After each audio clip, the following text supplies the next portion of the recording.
we go again. And it's Kennedy, my brother from another mother. What's up? Hey man, this lottery is over $1 billion, man. You playing? Yes, sir. I have not, but I am planning on playing though, bro. What's the first thing you doing? You hit that lottery. Paying off bills. Paying off bills. I don't even know if I'm gonna pay off bills first, bro. I don't even know if I'm gonna pay off bills first. I want to feel what it feels like to be debt free again, like to not owe anybody, right? Before I just start, like I want to make sure that I take care of responsibilities before I do stuff irresponsibly. Thanks. See, I think that for me, I would look at it like this.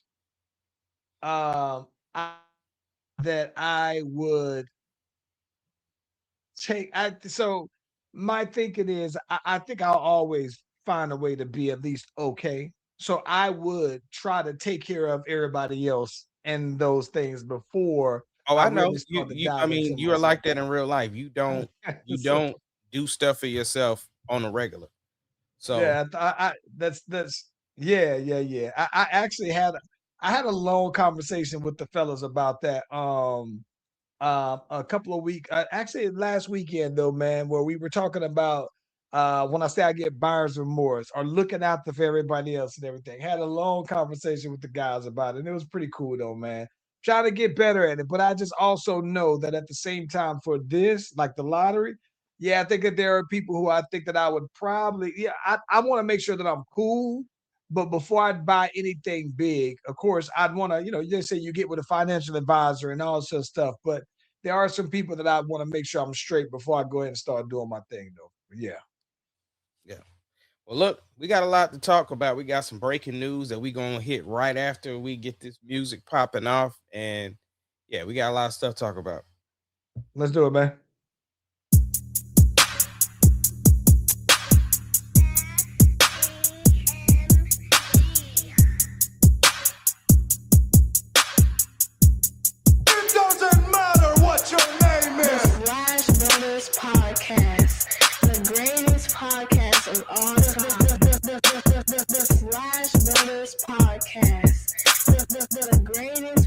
If you smell what the rock.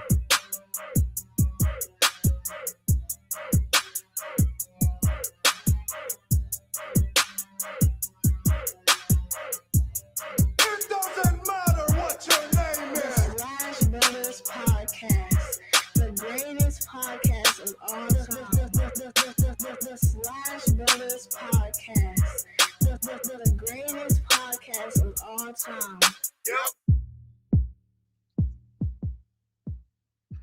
Hey, listen, if you haven't already, be sure to like and subscribe to the Slash Brothers YouTube, Facebook, and our TikTok page. We're live on both platforms at the same time. Whenever you click on the notification, you click on the bell, you get the heads up whenever your boys Ace and Charlie is doing their thing. Ace Kennedy. Hit the wrong one, but that's all good. What would be the first sign that you hit the lottery, bro? What would be the first sign? Yes. That somebody be like, he might have came into some new money. That's the thing. I don't think I would broadcast it. Like you definitely would get a bad signal, and I don't know what I would send you yet. Like it would be probably some gift or something. When I say gift, not as in present, talking about in your text message. Yeah, I would still go to work the next day. We was talking about that at work today. Like, yeah, like, bruh, I would still be at work. I think I would. I think I would until I got all of my finances and everything in order, right? And until I start seeing the O's in my bank account, I would still say that, you got insurance and things like that for people that you still have to account for. And so until that's all squared away, yeah, it's retirement early though, but I still would want to go ahead and go about my day like regular though. See, I love my job too much to just be like, I'm done. Like, I just do. So it's no need of me. Like, that's for me, that's another long-term income that I'm still working on. So, like, I know I'll be straight, But when I say I'm trying to start the generational wealth, like everything, bro, everything. So I ain't gonna just neglect what I already built.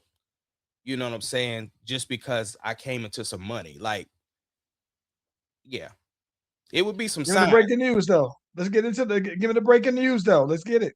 Breaking news: Terrance Bud Crawford retires from boxing.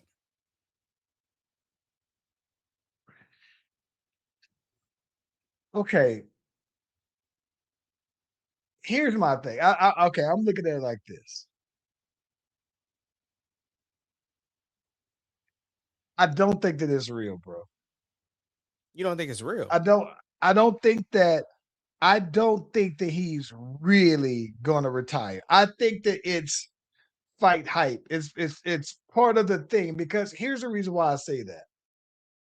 I just don't believe that you could, in sound mind, make so little out of the bigger piece of a pie for a fight, and then you walk off. Listen, and it's possible, right? But I'm saying that he's probably leaving. They said that when they said Canelo made like $100 million the last time they fought, right? And my thing is that now that you're the champion, even if you are gonna retire, I think that you are then, if I'm him, saying, no, I'm old, $100 million fight as well, where I make $100 million. And if that's my last fight, then that's fine. I get it, but what do you? I mean, outside of the money piece, what you just said, what is there left for him to prove? Well, so I think that to me, listen, if he's really retired, then technically you're right. There's nothing. He beat the guy that everybody else said was unbeatable, right? And to do it twice, it wouldn't necessarily have I guess it wouldn't have the allure if you did it though. I just think that to me, if you walk away now, then it's almost like he's kind of in that Andre Ward territory where you walk off and you haven't been beaten and you walk out on top. And you still could have had some other fights in you, though, right? That you could have just got, you could have milked it for the money. I just think that so there he may feel like there are some fights that he hasn't had the opportunity to fight because people wouldn't fight him. Now that he has the belt and the money, they do want to fight him. So he might just be like, no, I'm good. I just think that I just think for the money alone, I would say that he should be due for at least $100 million fight though. I just don't see how you walk away from that. Now, it brings me up to another question, and I'll let you tell me more about what you think about it though first. I mean, I think it's fine. I don't think he has anything left to prove, and now you can just be a commentator for the sport, a safe, uh, and get the bag because somebody would want to pick him up just to talk boxing. So now you're in a safe environment to just make the bag. He don't need to fight nobody else. I mean, it's just like why would you risk somebody getting lucky? Because you one punch away from being knocked out. Let me ask you this. This brings me to a question. And you know me, and when it comes to me and lists, where does this rank? And put together a list of all time in sports where someone walked away earlier than what people would have expected, where you thought, oh, they still had some prime left. Barry Sanders, Give me five that comes off. Barry Sanders. Yep. um, Bud, John Jones.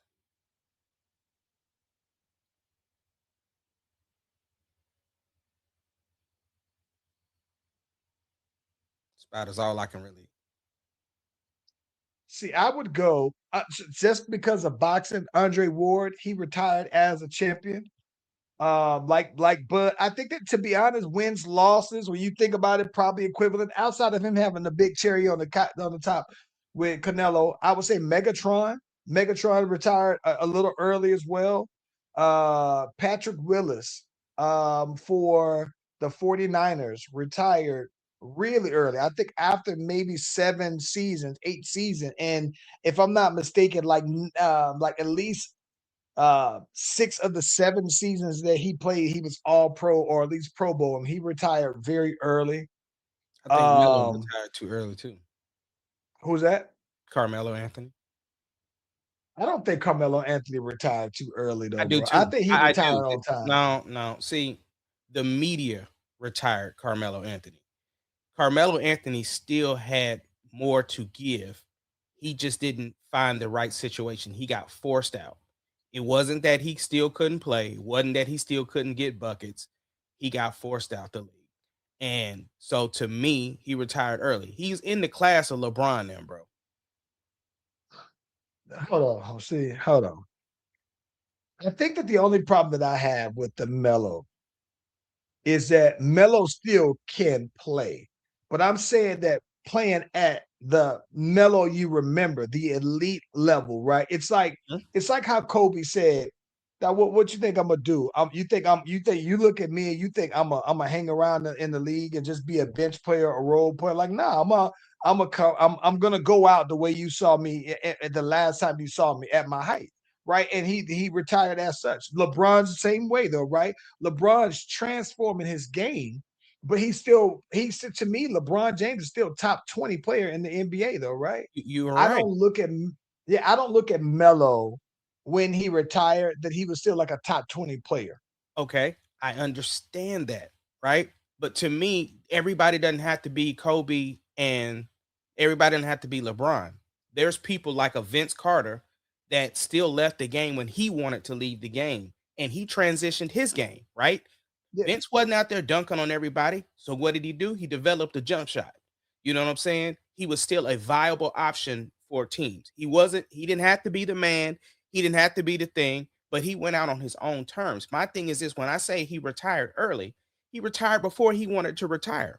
So my thing is, See, if Melo, I guess when I'm about this list though, I'm sorry to cut you off, but I guess when I'm thinking about this list, I'm talking about players athletes who have retired while still in their prime. I think Melo was well outside of his prime though.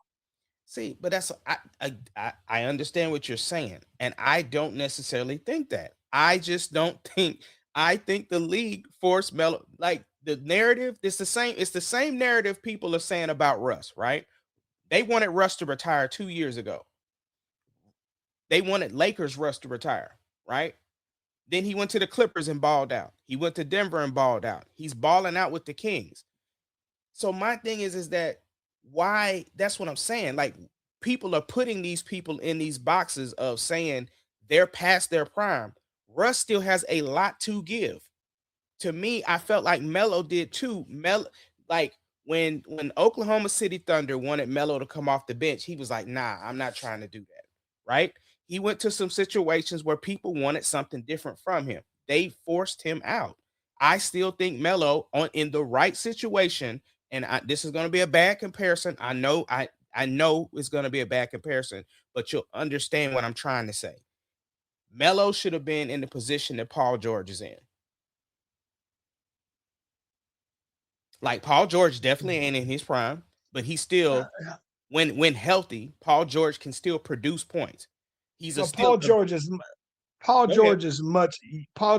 much younger than Carmelo Anthony at the point of the comparison, though, right? Don't get me wrong. It would be like, to me, it would be like Paul George in 3 years still playing. Well, yeah, he still might have a nice handle. He still might do, but if you that far outside of your prime, to me, I guess when I'm thinking about people, I'm talking about Gale Sayers, who only played 7 years, right? I'm talking about guys who were saying, not just saying that their ability to still play. No, I I'm just understand saying exactly that what you're at saying. their You're saying absolute prime. you are. I know exactly what you're saying. We're saying the same thing. You're saying I thought Melo's prime was 7 years outside. Melo's prime was 7 years to me before he retired, because I just think that his game, the dynamics of his game didn't transform the way I think Russ's did and the way LeBron's did to give him lasting power. if you're saying that, yeah, I need a guy who's going to come out here and be a 6'9" catch and shoot guy, that can be anybody. So I think that that's the reason why when people looked at Melo, they were just kind of like, all right, dude, for what it requires for you to be effective, I can have somebody a younger version of that. Right, but how far removed are we from Hoodie Melo in the Olympics, though, bro? That was like 8 years ago. He's been retired for 2 years now, and that Hoodie And Melo Flo's from out then, before that that. may have been right. No, but I get that. But Hoodie Melo was like maybe 8, 9 It years was, ago, it maybe was, though. yeah, it was That 8 was years ago. prime Knicks. So that's what I'm saying though. I thought that's what I'm saying. Even I guess for Melo to make this list, it would be for him to have retired 2 years before Hoodie Melo. That's what I mean. Like that's what I mean. When you talk about I know all-time exactly great what you're players, saying. You're saying but people that are in their prime that just was like they clearly have a lot more to give. Like you said, Bud got fights left. Bud probably got 3, 4 fights left in him, and he's just he like, still got 2 more. I think Bud still has 2 more years of prime. Like mhm, not I just know what you're fighting, but saying. That's prime what I'm saying. fighting. I know what you're saying. We Yeah. just don't agree on. We just don't agree. That's just what it is. Yeah. You're saying you literally said that you think Melo is 7 years removed from being in his prime, and I'm saying I thought he 8 had more left. maybe. Okay, but Maybe 8. right, and I'm saying I felt like he had more. We are saying the same thing. We just don't Yeah. agree. See, no, but I think that the Melo comparison, like I don't think that Melo would have been like KD, right? How KD is playing these same years, but KD still doesn't look like he's missed a beat at all, I right? know, but I feel like okay. The reason why I say it's the right situation because when Melo was in Portland, he was still doing his thing. He was in a situation where he could get his shot off. He had the green light. He was out there knocking them down. He was down there doing his thing. And then teams just they once the media got to talking about Melo should do this, Melo should do that. Melo was out the league, bro. And they was doing the same talks about Russ. So this is my thing though, right? I understand what you're saying, but at the same time, it's like this though, man. I think that like this, KD in comparison is still giving you an efficient 26 points right off the bat, right? You can with KD's 26 points, his 30 points, you can still have other players thrive with his 26 is 27 though, right? I think even with Melo doing 16, I think that it's just a different kind of Listen, 16 for him to be your power forward, to it's be to almost have like you looking at Melo like how we look at Bradley Beal right now. Yeah, the last couple of years, it was Bradley Beal. It was that's exact. That's a good. It is the last few years of Melo is exactly how I look. And the only difference with Brad Beal is that Brad Beal he's injured now though, right? But I think that the fall off of Brad Beal needs to be investigated though, bro, because I'm talking about he went from being able to score 30 to where nobody wanted him. And I think with Brad Beal, a lot of it is to me is his contract, right? It's like nobody wants him for the money you got to pay him, though, bro. But I think that with all things equal, though, bro, it's about that. Melo you got Melo. He's an all-time great player. And I think that a lot of teams didn't want to have to carry that weight and to cater to that style because you don't want to disrespect him by having him on the team and then not playing him, but you got to figure out where you got to put him in. And it's a lot to me. It's a lot easier to me to have a guard who comes off the bench in that similar role. But because he's been a starter all his life, I respected the fact that he was willing to come off the bench to prolong his career because he still can listen. Melo's still mid range and still was top 10 when he was in the league. I just think that it took a lot for a team to basically accommodate that versus you just having something like a Malik Monk come off the bench to Right. basically put up And the and similar numbers. and so exactly what you just said is what I said in the beginning. The right situation. That's what I said. So I don't know. you said there's teams that didn't want to accommodate his game. So he was Was there a right situation for him at that time? Right there at was that time there before. was there are it's the same conversation about teams that we were having the same conversation before Russ got signed this summer. the same conversation about what teams really could use Russ. We said that. We've said But that. what teams? We'd have to go back and look at the tapes to see what teams could have used Melo in his last year or two like that, though, man. Like that, like Man, this. or Orlando could have used Melo. I mean, any team that shoot, Philly could have used Melo. If you was gonna bring Paul George over there, you could have had Melo. You had Tobias Harris on your team. You could have used Melo. Like Yeah, there are teams I that get what could you're have saying. used him.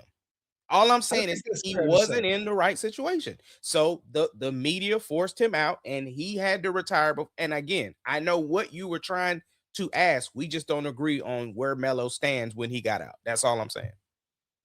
I think that in the NBA, especially, I think that it's very few times that we would be able to create a list like this and a Mhm. player retires early, because in the NBA it is about longevity. It's playing for as long as you can, because I think that in the NBA there are fewer slots.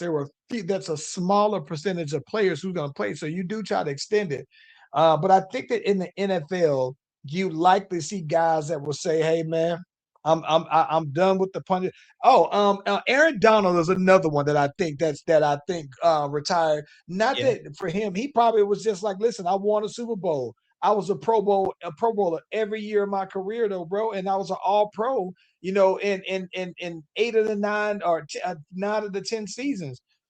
I think that sure he probably could. I think he could play right now, but I think that he retiring is right around. Yeah, it was right. He retired when he probably felt like it was the right thing to do, but he still had a lot of but to have your health and your mind sound and everything, walk away on your own.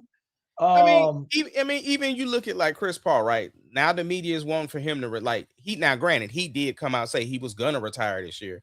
But I'm saying just last year he was over there helping San Antonio get to where he kick started them to be where they're at today, right? And yeah. so I understand. I We guess so. You know what I think though? I think that players like Chris Paul, though, man, should have like a retirement tour. When you finally announce this is your final season, like when Adrian Mariano, or Adam Mariano, Adrian Mariano for the New York Yankees, when he announced that he was going to retire, Mhm. and maybe it was someone else. Every city that he went to where it was going to be the last time they were going to play him, they gifted him something. Like every time he received some. I think that Chris Paul, I would love to see it. I think that that's what Paul George, I mean, not Paul George, that's what Paul Pierce thought was going to happen in his last season. When Draymond Green was like, "What you thought you was going to go out like Kobe? They don't love you like that, though, bro." And I think when LeBron James announces his retirement, he should announce it and still have time to see fans from a city one more time. And I think in the NBA, because you play, 82 games, you have the ability to do that more. So for your all-time great players, I think that that this is an all-time great player. They're going to retire. I think that it's great to give them their flowers for what they did for the game. I think that like if you think about it though, all these guys is getting up there in their late 30s now though, bro. And so within 4 years, you could see where all of these all-time great players now are all out of the league at the same time. No Russ, no KD, no Steph, no LeBron, no Draymond, no Paul George. No, now we don't have no Chris Paul. All of these guys there, man, is Dang, I can't believe you ain't put my boy Dame in there, bro. well, Dame is getting up there too, though, man. You I see what forget you how just did old to him? You what you just did to him was when they was leaving him off the All-Star ballot every year. that's true. That's so true. That's very true. uh speaking of retirements, John Cena just had his last match, and John said, "Listen, I know y'all seen other wrestlers that say they're gonna retire, and you see him have another match, one more match." He said, "I'm telling you right now, y'all are gonna be disappointed because I'm telling you, I gave everything. Like my body is over. I had some of the best matches of my career this last 15 months. I announced 15 months ago that I was retiring, and I had said amount of dates, and I gave y'all all of it. Whether y'all like the heel turn or not, I gave you something different. I tried to have a shirt for each city. Like, I did all of these different things. You might not have liked how I tapped out at the end, but at the same time, I gave y'all everything. That's it. One of the great ones, and then hung up the boots in John Cena. What you think about it? Okay, so I love that he said, "No, I'm all the way done. It ain't no one more matches for you." Yeah. I think that it would still be cool every now and again for him to make appearances. You know, when they bring the No, old he timers will. back. He is an alumni. He will make Yeah. appearances. He might even host a WrestleMania. He's just saying he is not getting in the ring to do a match. He said, I'm not doing the Shawn Michaels Triple H in Saudi Arabia against Kane and Undertaker. We ain't doing that. Yeah. Yeah. Listen, the only thing that I hate about it was that it was with Gunther, bro. Okay, I well, hate it. who would you have wanted it to be? So I'm going to be honest with you. I would have loved for it to have been maybe one of these 5 people: Cody Rhodes, He did that. Seth Rollins, He did that. Roman Reigns. He did that. No, he didn't. Yeah, Roman Reigns,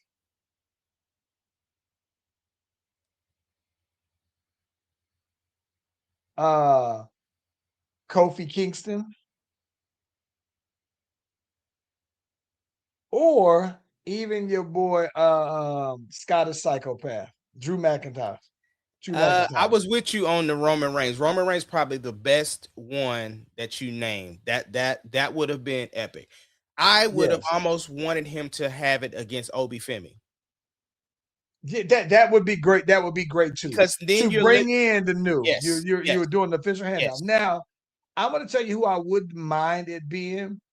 Who I don't even see. I have, you know, it's funny. Even when I've been more casually watching wrestling, I haven't seen Kevin Owens in like 2 years though, bro. He has a broken neck. He broke his neck when Dang. he was in a feud with Randy Orton. So he was supposed to fight Randy Orton at WrestleMania, and so that eliminated his match. So they brought Joe Henry from TNA Oh to yeah, fill in. Randy. Give me Randy Orton. Give me Randy Orton. That's also on the list. But I just he think did that that. you got to really believe in Gunther to have him um be the guy, right? Like it's historic. It's like, and that's the thing. I think that's just the craziest thing to me. I like, you got to really believe that Gunther is a historically great heel for him to be the one. I think he's like he is historically and incredibly boring to me. And I just look at that and I just think that there are better people who I personally think are more qualified to carry the all-time greatness of that. You know, I would have honestly who I would have picked if I'm giving my top 5, it would have either been, like I said, the Roman Reigns one. That's a great one. Yeah. It would have been LA Knight. It would have Mm. been, but the problem is LA Knight, they got him in this mid-card bubble thing that he's like, if they was gonna push him, that would have been a great torch to pass, right? Because LA Knight got that, he has the crowd, right? I would have did oh my gosh, I definitely would have been Braun Breaker would have been epic. Because again, they waiting to put the match on him. You know what I'm saying? Yeah.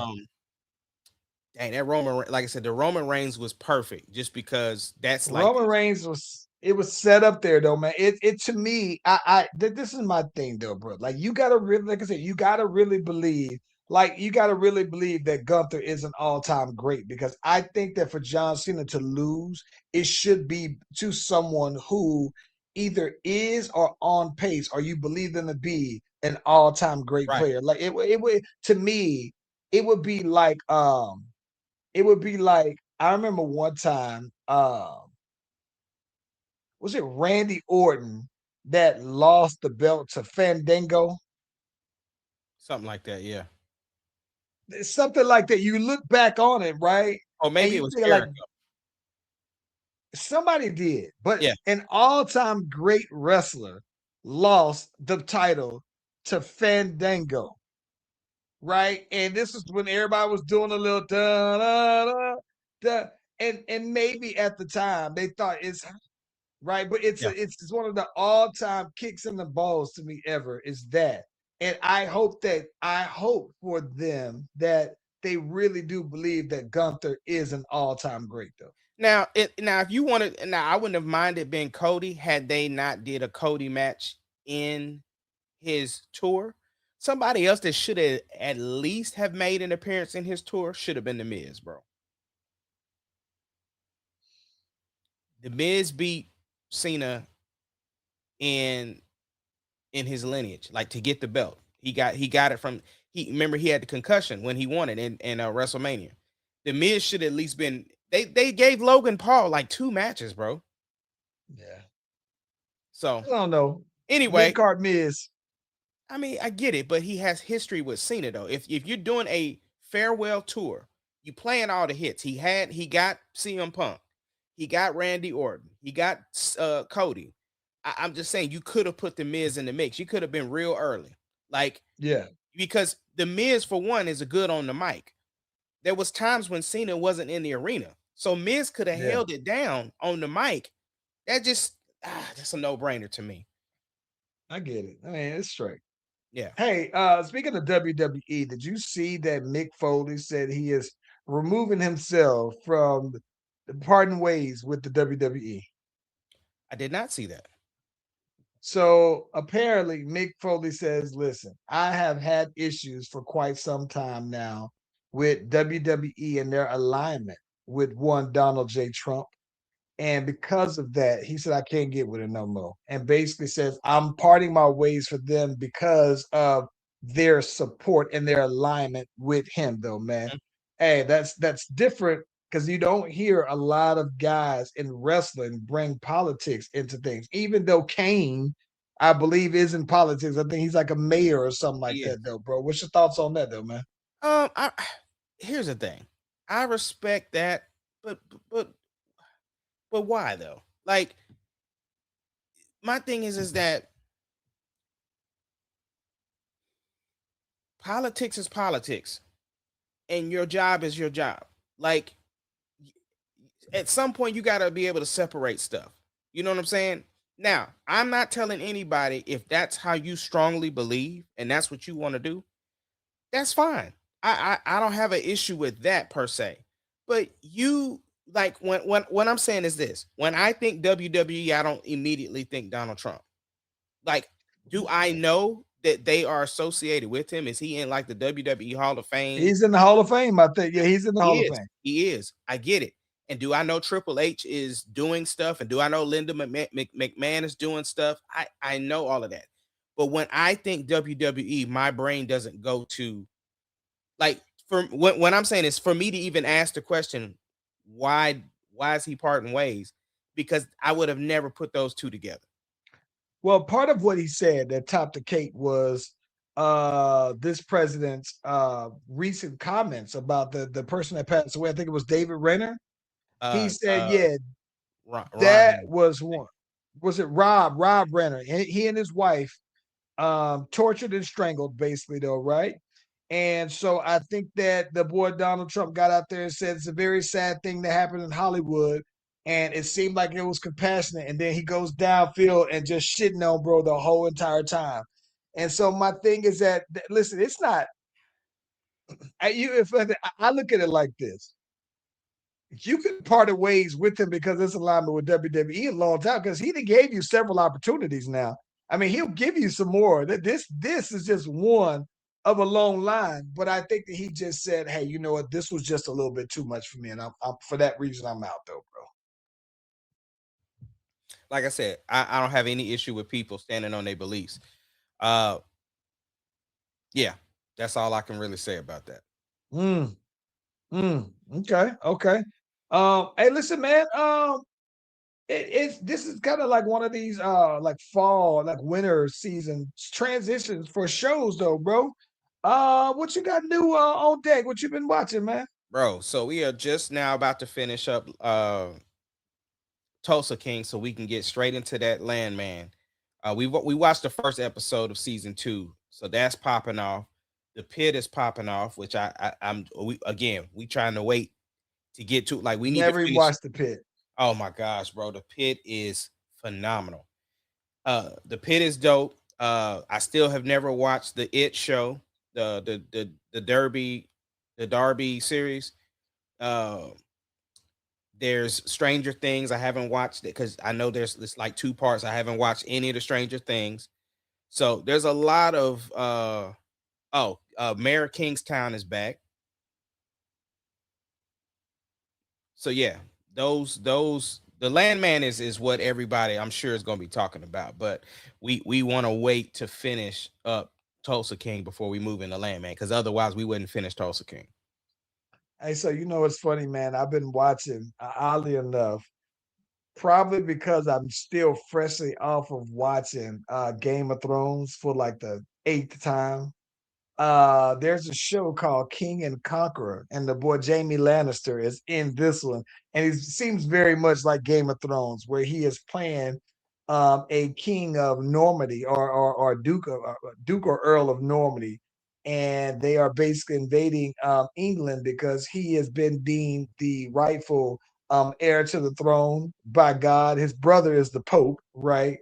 And it's kind of funny too, that dynamic. Great show, especially coming off of watching Game of Thrones. It's very kind of medieval time like.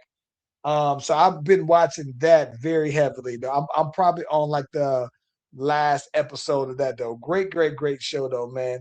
And then I started watching that Spartacus though, bro. And I listen, man, listen. I think I was telling you offline. I love the gore. I absolutely love the gore because Spartacus is coming off of, like you think Spartacus, the original Spartacus was shot right around the time 300 was shot, or right afterwards. And so to kind of see all the gore from 300 and watch it in Spartacus, I mean, and seeing how they're dying in the arena, top notch. Absolutely love the gore though, bro. Yeah. Yeah, I saw this girl, and I won't tell you the setup for it because I know you still watch it. I saw this girl slit this dude throat, and it was just a clean slit, and you would have never even thought that. The matter of fact, there is some epic deaths on this last on episode 5. I'll tell you, I think it's 5, 4 or 5 though, wherever it is though. But epic ones on. I said, yo. But I love where it's going. And the one thing I think that's cool about it is that it does set up to where you can go beyond this season, right? So it's like it's like, all right, now once you've kind of defined the House of Asher, right? It basically sets you on up where you can keep it going. You see some potential ways that you can long term end the series, but at the same time, you see how you can build on up to it too, man. It's pretty good so far. Yeah. Bro, let's get into this top story.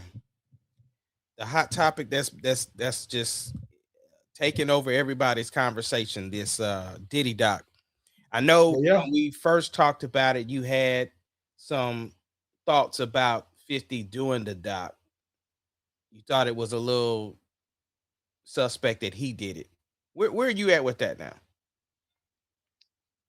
So listen, I'm gonna be honest with you though, man. I'm not that far. I'm still pretty much where I originally was. So this is what I mean by it. So I think that the documentary was set in position to kind of guide your thoughts, right? When you're directing it, you're presenting evidence and you're presenting topics and you're trying to paint a picture. And because it's 50 Cent and his personal issues with Diddy, you know what I'm saying? He's trying to paint Diddy a certain way.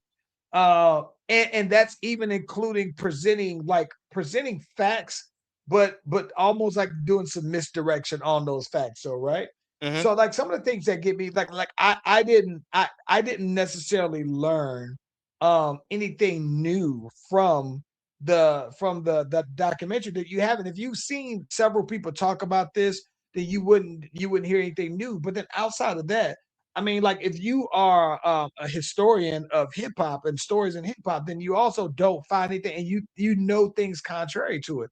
So, like I'm gonna tell you this specifically, the things that I necessarily have a problem with, and not to defend Diddy at all, but I'm talking about to present to present a depiction of Diddy as if he had something to do with Biggie dying, and to present it as if he has something to do with Pac dying, like if he killed them, right? That's something that I think is wild because I mean, if you know, you know that those people have. There's already been admissions for that. That's already been found. Like the people who that you know that it's absolutely false. But I think that the way it's Uh, oh yeah, that listen, it's old. Like I'm talking okay, about, it's old, this is and the the thing. motivations too. Yeah, but okay. You talking about admissions of stuff, right? But some of the people of the admission said that they got the word from Diddy, though. So how Yeah, is but that? see, but this is my thing. As long as I've known,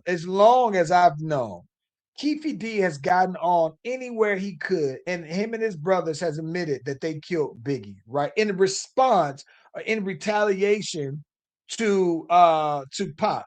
But the way that this documentary positions it, it's almost as if Diddy is doing it because he don't want Biggie to leave him or whatever, whatever. It's like, no, there was already a specific motive behind that. And then the same with the Tupac, though, right? Like, yeah, you could the things that may have been true about how Diddy felt about Tupac, but to present it as if he had motive to do it, like that's the part that I think is just completely false, though. But if the people who like the Fed tape that they're playing, and they're saying that Diddy is the one that paid them to do it, how is that like you? That's not a false statement. I get what you're saying, but what I'm saying is that when that's been presented in courts, right? In the findings, because okay, so this is what I'm saying. If that was true, though, right? If they presented that in a court, right, Diddy would have been arrested long time ago for that. But there hasn't been. There's new information in the case because up until a couple of years ago, they didn't have who did what. So what I'm saying is, if Yes. okay, but what I'm saying Listen, is listen. this: you're saying it like they created some material to say this. What I'm saying is the Fed tape that they played is from the person who did it. He Yeah, cooperated. So if I he's get that. okay, so that's not a made up thing though. You're saying that Right, but no, no, no, it's not that. It's not that. What I'm saying is that them people been saying that. They've been saying that Diddy paid them to do it. And they've been saying that Diddy was supposed to give them payment that they didn't get. They've already been saying this for some years, though, right? And so my thing is that's something all I'm saying is that for that, I didn't learn anything new. And the same way how we were saying, hey, well, you know what, Diddy, you know what? You are this domestic abuser, you're a wife beater, but you weren't convicted on those things. You weren't charged on those things. My thing is that this is that part is similar. That's something that, yeah, while that particular tape itself in itself might be new, but that conversation, right, has always been known. It's been known for some years. People, they have been saying that for years. And that's something that's already been known way back then, though, bro. right, but the Like I case is understand that still that's open though with the Diddy stuff. I mean, with those cases though. no, not that I'm aware of. Yes, they are, bro. Like in the doc. PPD Listen, already listen what I'm saying. Listen, in the doc, after they would say this is where these cases are. Like they would say this is where this is at. This is where this is at. So what I'm saying is that is still an open case with the whole thing about them trying to put the stuff on Diddy for like it was an open case. That's why it was in the doc like that. This wasn't I like understand. presented to be new information. Like, oh, so if it's an open case, that's why he hasn't been arrested and stuff for it yet. There's new information. Listen, man. I guess okay. I'm just saying that this, and then I understand that you're saying that's new information. All I'm saying is that the people who killed Tupac, I mean, the people who killed Biggie in response to Tupac, they have already been saying when they were questioned, right? When they were questioned originally, they said, yes, we did do it. They admitted it. And they said, yes, Diddy was. So I get that this is another person saying the same thing, but what I'm saying is that this has already been said. That wasn't anything new at all. Listen, Ace. Keefy D got on Vlad TV like 3 different times and basically said that though, bro. Right. And but he also just the reason why he was saying it on Vlad because he made a deal with the feds to speak up, which is why we got the tape the way we did. I understand what you're saying that all this information has been out there, but they couldn't. What I'm saying is it's enough new evidence to where it's open right now. So what I'm saying It is doesn't. That part doesn't do anything. But okay, okay. Let's say I'll give you that if that's the case. For me, it doesn't do anything new. It doesn't tell me anything new. It doesn't change my perspective of it. It doesn't do anything. It's just like now the thing that some of the stuff that I think that is crazy, right? Is the crazy part. I understand that there's business involved, but when Biggie died, when they was just like, "Oh yeah, Biggie died," and you basically wanted to make his funeral the biggest funeral that everybody's seen, but you wanted to be recoupable. I guess to me, that wasn't as big of a deal to me. I understood the business of that though, right? That if you're saying, "Hey, I'm gonna have a funeral for the world to see, and I'm going to spend this money and I'm going to do it as a tax write off. I'm going to spend as much as I want to then on it because it's going to be a tax write off." I'm not mad at that part of it. It does seem on the surface slimy that you basically say, I made him pay for his own funeral, but it's like you're paying for it out of his contract and it's recouping. And that's the business part of it, though. So, I mean, yeah, but it's what I think the people why people are so like why that's such a big deal because you said that Diddy was your man's right, and then if you gonna pay for it out of a business expense, then pay for it from Bad Boy and recoup the expenses from it business wise. Why is it coming out of Biggie's contract when if the man is dead, the assets and everything should go to whoever, and then changing the contract and stuff like that that's the slime ball part. changing the contract gets slime ball, but changing. Listen, they used to say that Baby did the same thing though, right? And Okay, so that like I doesn't said, make it any less slime ballish. it doesn't make it any less something. So that part is changing contracts afterwards. That's the part that make it real slime ballish. But if you're saying like Ace, if I passed away and you said if somebody said, "Yo, Ace, you know what though, bro? You can host a funeral for him."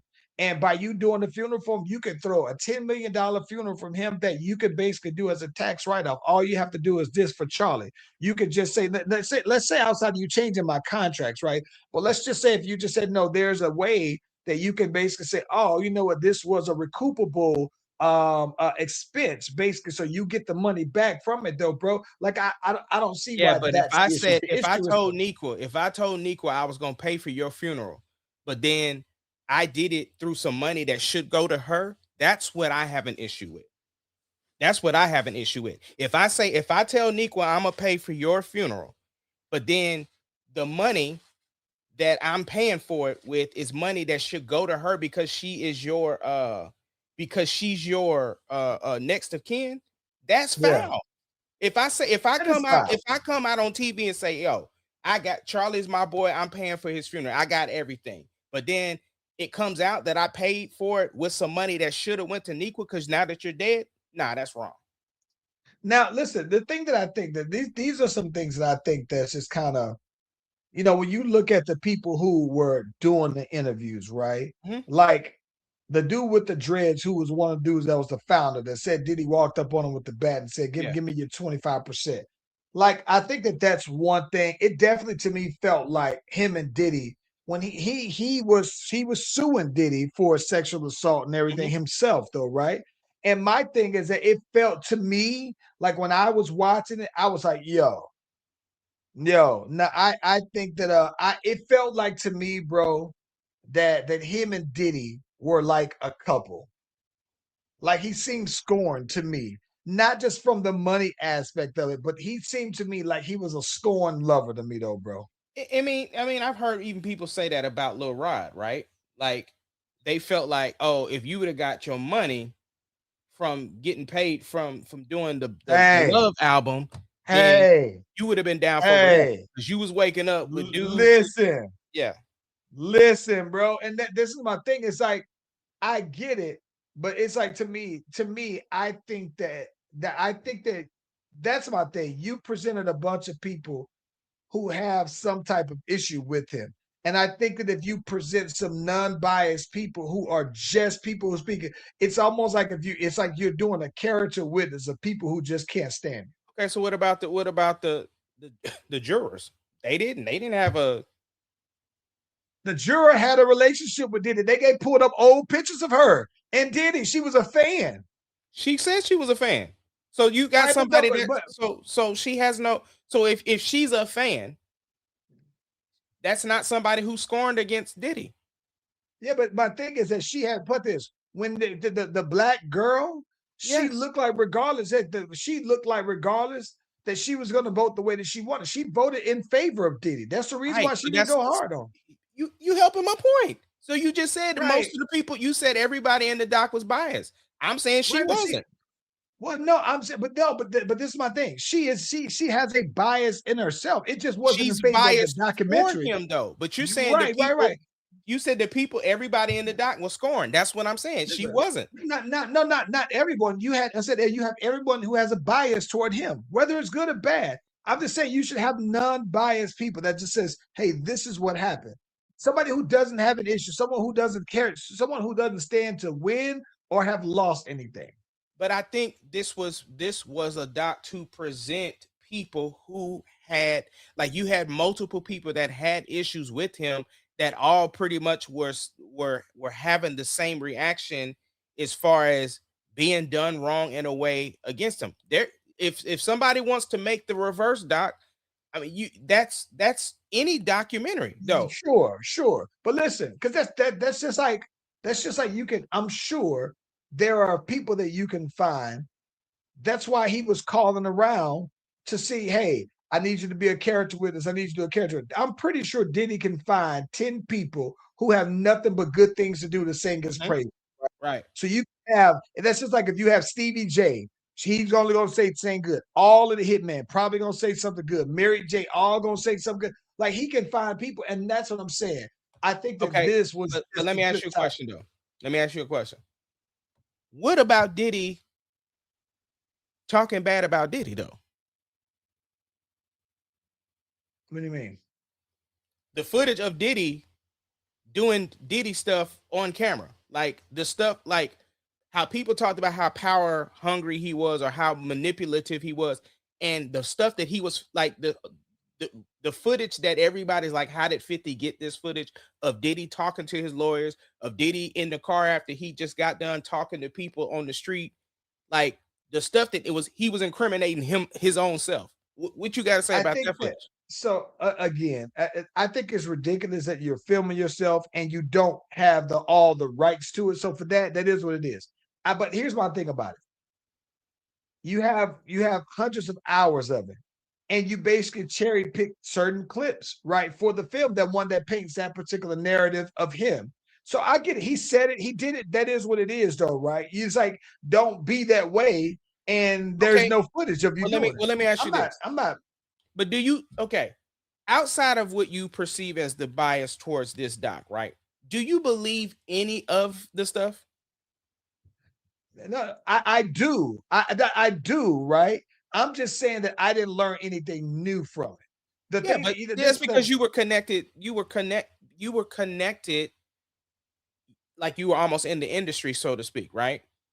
But this, I don't think that this doc was all just for people who knew about the stuff because there were right? things I did learn in it, even though I was connected to some of the stories. There were some Yeah, details. I did. I do that. There may have been some additional details, Mhm. but I don't feel like I learned very much anything new. Here's the thing I think that's crazy though. The things that I learned that were the new stuff, right? Like the some of the personal stories, I appreciated those because it does give you context. But it's like if you're trying to pay, like this is my thing. Mhm. Like Eric Sermon saying that Diddy was mad that he was talking to old girl, so he came to his car and punched him in the face. And then he said, "Yo, hop in my car, man. Let's go around the corner to throw hands, right?" And then he says, "Yo, hold on, man. Let me let you play this. Let me let you hear this Biggie tape." And I'm just like, see, stuff like that. And this is the problem that I have.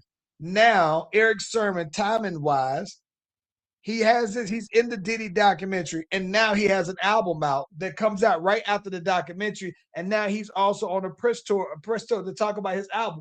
It's like, come on, man. It's like that when I went down, it's like I do appreciate the stories though, bro, but it's almost like the motive though, man. Is that's the thing. I just like I would love to just hear an unbiased version of the truth that doesn't have a Yeah, motive, that isn't trying to but paint. here's It's the that thing these though. are we're presenting the facts. But that's the thing. Their perception is their reality though. That's true. I get that. So I'm not mad at that. I'm not mad at that comment actually, because I think that for me, I understand. Like I'm not. That's why I think I told you a long time ago, man, that I'm not gonna argue. I'm not gonna argue somebody else's truth. Like that's their perspective of something that happened. yeah, And I yeah. don't be I don't want to be one to try to argue off of your perspective of the truth, though, right? That's you, right? It's just if I experience that same truth a different way and it's different from yours, you can't tell me I'm lying. I can't tell you that you're lying, though, right? So I get this that their perspective is their truth, though, right? I just think that in the end, though, man, I felt like because 50 was involved with it, Mhm. that 50 has a direct motive of embarrassing. You know what I honestly believe? I've always been trying to figure out what is 50's motive behind it, right? And I think that you know what I honestly believe? This is that we might want to slide in allegedly here, though, right? Yeah. But 50 always talked about how Diddy took him out, offered him to take him shopping, right? Asked him to want to go shopping. I honestly believe that Diddy was trying to get at 50, bro, like trying to holler at 50. Because 50 released, apparently 50 released not that long ago, like some text messages of Diddy trying to invite him over for some drinks at the late hour. I think that Diddy was trying to holler at 50 though, bro. And maybe 50 felt some kind of way about like you really trying to holler. And then to make it even more, I think that somewhere down the line, though, bro, there had to been some kind of rift that happened between them two, where they actually would have had or exchanged words in some capacity or whatever that situation was. And then Diddy goes and get with his girl and has a baby by her. And I think that it's like now your ops then went and had a baby with your girl. It's just like I see that he might hate Diddy, but there has to be something else that happened between 50, because you can't just be like, yeah, I just don't like him. He ain't a good person. No, something personally happened. And I just feel like that Diddy was really trying to get at 50, bro. Yeah. Well, I mean, I get that, but I also feel like when I watched the doc, I never saw a 50 thumbprint on it to me. Like I'm glad that 50 didn't do any interviews in the doc. Like the doc just felt like a very well crafted documentary to me. Uh I never watched any of the R. Kelly joints, as I'm sure it was like leaning towards the same way of people who were scorned by Kells. I never watched any of the Michael Jackson doc. You know what I'm saying? Uh this one just felt like I just wanted to see like the fact that what drew me into wanting to see it was because they had footage of Diddy saying the stuff Diddy was saying. That's what drew me in, not so much the other stuff. It was Diddy is saying this stuff on camera. This ain't AI. Like Yeah, this is Diddy yeah, saying it. Like, hold on, get this angle. Or if I stand over here and do this, then oh, like I don't have a voice, but y'all got a voice. Y'all could be saying something, or like y'all, you on CNN, but the TikTok is where it's popping. Like all of that stuff. That's that. I mean, it was cool to see his mindset on trying to win a yeah. case because I mean, you fighting for your life, You but it could was tell he just was desperate. you could tell he was desperate. And he was trying to remove, like he was trying to He's like, look, y'all are the professionals, and I'm trying to give y'all the space to do it, but we're losing. That part I didn't have an issue with. But I don't know. I didn't again. I know that there are three sides to a story, but I liked the way everything was presented. I still thought it was professionally done. I didn't feel like it was just a complete slander job. Because I mean, here's the thing: the last episode to me was almost shooting Diddy bail, because you got the jurors on there saying why they voted the way that they did. And we know ultimately he, quote unquote, got off with what he could have been charged for, right? Yeah. So to me, you presented all this evidence of how much power he has, how much he was able to do X, Y, and Z and manipulate people and do this and got off from this and got off from there. All it did was present a story of him having all of this power and feeling like he can get away with stuff. But ultimately, this is where we still ended up in the same spot. Didn't do him any favors, bro. Didn't do him any favors it didn't do you any favors that you knowingly recorded yourself, got this footage out there. You got to know it's going to go to the highest bidder. You got to know it's going to go to the highest bidder. But you know why that footage was available? Because of some of the same thing that happened in the doc, right? You don't pay people. Yeah. You'd like to think, bro, they say you worth the Billy. Why do you have a problem with paying thousands if you worth the Billy? That's what I'm saying. That was the narrative that was told in the doc. So it matched. It made sense. So that wasn't a far stretch. But here's the thing about it. But this is, again, when you talk about the idea of painting a picture, because the same way how you had this as a narrative, a theme through this of you not paying people, you could very well create a documentary where somebody's talking about, all this dude did was pay for this. He paid me, he gave me this money, he got it. Like when you only are highlighting the bad parts of somebody and you never highlight their good deeds, sure, you can paint that picture for them. Like, there's the thing about it, though, man. You think about that, though, Ace. If somebody only put together a reel of your low lights, they can make you look a certain way to somebody who don't know you, bro. Right, but to me though, this doc wasn't the job of this doc, and I'm okay with that, because again, there should be somebody to, like you said, if you can find 3 people that got something bad to say, you can find 10 that say something good. So then let them put the doc out on everything Diddy's done well for them. Yeah, I'm just saying, for the purpose of this doc, all I'm saying is it looked professional to me. In my personal opinion, I didn't feel like it had a 50 thumb on it. Like, don't get me wrong, it was good. It was really good. Like, I watched it all the way through, and it was good. I do feel like Diddy would. I only feel like 50 involvement was because it supported the narrative and what he's been pushing about Diddy. Otherwise, I don't think that he would have been involved. Yeah. Hey, man. We are 9 days away from Christmas, though, bro. You got all your Christmas shopping done? I am not. I won't be done until the last week of Christmas. But I mean, I know where everything is at. Like, all the big stuff is good. Like, if we closed it out today, I'd be straight. But there's still some other things that I want to seal up, though.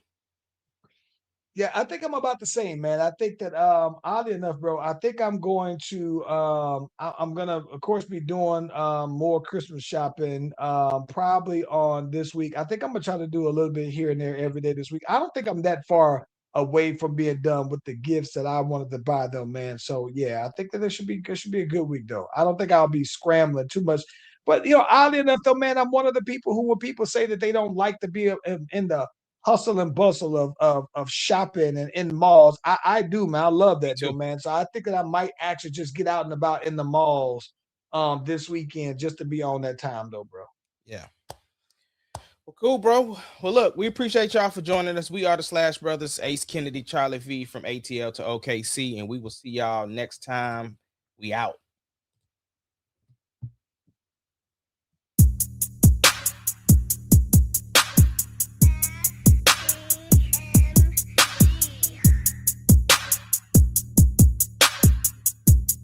It doesn't matter what your name is. Slash Brothers Podcast, the greatest podcast of all time. The Slash Brothers Podcast, the greatest podcast. Can you dig it, sucker? Yep.